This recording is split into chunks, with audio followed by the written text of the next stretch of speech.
Les pieds dans le parc.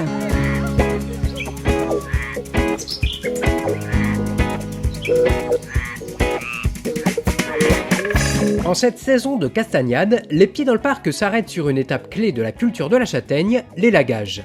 Rencontre sur le terrain avec Stéphane van der Linden. À la base, c'est vraiment une taille sanitaire. On va enlever toutes les parties mortes de l'arbre, on va enlever toutes les parties chancrées, donc champignons, et on va chercher à aérer le houppier pour qu'il y ait des départs de bourgeons latents, de recréer de la nouvelle branche qui puisse donner plus de châtaignes.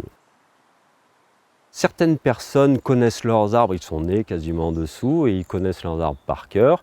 Alors là, nous on apprend beaucoup parce qu'on en a tout le passé de l'arbre. Il y a vraiment une relation étroite entre le castanéiculteur et son arbre. Et puis quand on intervient chez des jeunes qui reprennent, qui ne sont pas forcément de ce milieu-là, c'est plutôt à nous d'essayer d'apporter des solutions et avoir un regard sur l'arbre et dire quel type d'intervention on va préconiser. C'est le cas de cette châtaigneraie où nous nous trouvons aujourd'hui. Étalée sur les hauteurs de la commune d'Aizac, la parcelle est cultivée par Alexandre Guédon, un jeune agriculteur installé en Ardèche depuis seulement 2 ans. L'élagage, qui lui a permis de gagner en productivité, a été possible grâce à un ambitieux programme territorial de reconquête de la châtaigneraie. Ici, vous avez du calibre, vraiment le gros calibre, le G0. Si on n'avait pas élagué, ça serait plutôt ce calibre-là. Enfin, sur les autres parcelles, c'est ça. Donc, du coup, à la vente, c'est quand même très intéressant. Ce programme de reconquête de la châtaigneraie est quand même vraiment très, très important. Enfin, il y a de gros objectifs dessus. Et du coup, ils mettent le paquet, ils nous accompagnent.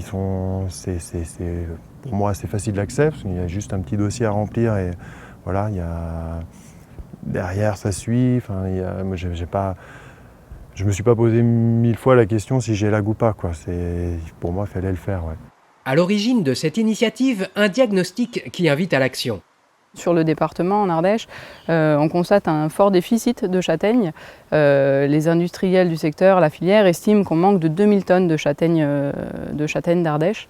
AOP, sachant qu'on en produit à peu près 5000, donc c'est un chiffre énorme, un constat fort, voilà, donc une demande forte de châtaignes, de produits.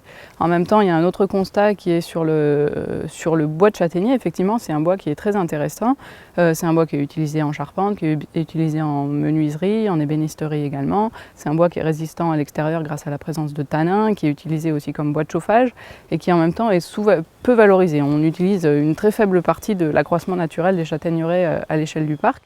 Une prise de conscience partagée par les acteurs du secteur forestier, animée par une forte volonté de travailler ensemble. Ça a été toujours mon dada, je dirais, entre guillemets, de dire voilà, il faut que la châtaigneraie, on la rénove sur les arcs. Et c'est pour ça que j'ai sollicité donc la Chambre d'agriculture, avec l'aide donc d'Odile Audibert. Avec la volonté communale, on a pu réunir les propriétaires et les agriculteurs en même temps.